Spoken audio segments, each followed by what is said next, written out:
Hey everybody, Chris Serino here with Sultana Education Foundation's virtual classroom. Today we're going to be talking about action projects. What actions can individuals take to lessen their impact on the Chesapeake Bay? We're going to take a quick tour around Chestertown and see what some of our residents have already done.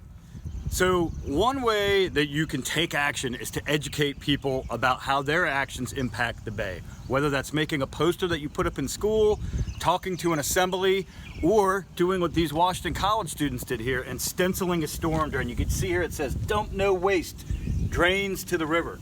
So educating people that anything that goes in this drain may end up getting into the Chester River and ultimately the Chesapeake Bay is one way you can encourage other people to reduce their impact on our estuary.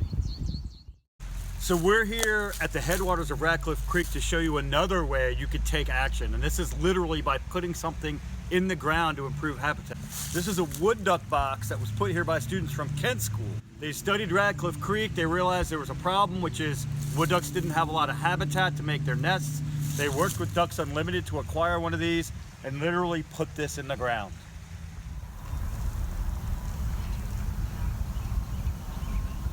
So now we're here at Wilmer Park, and this is a major action project taken by the town of Chestertown. The town actually removed a bulkhead, put some sand here, and planted these beautiful native wetland plants to restore habitat and reduce wave action, which then lessens erosion. So they essentially replaced a wall with a beautiful little wetland right here. So we're here at our last stop of the day, Tannaz Hole Education Center, to show you some small actions that everyone can take to lessen your impact on the Chesapeake Bay.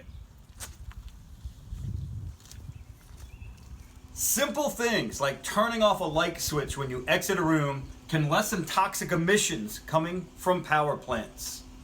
Turning off water when you're done using the sink conserves water and lessens the amount of treated water that needs to go to that treatment plant and ultimately gets reintroduced back into our ecosystem.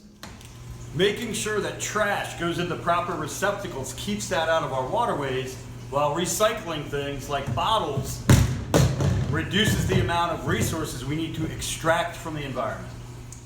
Little things like turning off a sink or throwing trash in the proper receptacle may seem like very small action items, but remember, there's 18 million of us living in the Chesapeake Bay watershed, so if we all do our part, those little actions end up making a big difference. So whether it's going big by restoring a wetland or doing really small actions like turning off a light switch, all of us can do many different things to lessen our impact on the Chesapeake Bay and teach other people how to do the same. That's all for today's lesson on Sultana's virtual classroom. We hope you'll join us here for some more cool videos.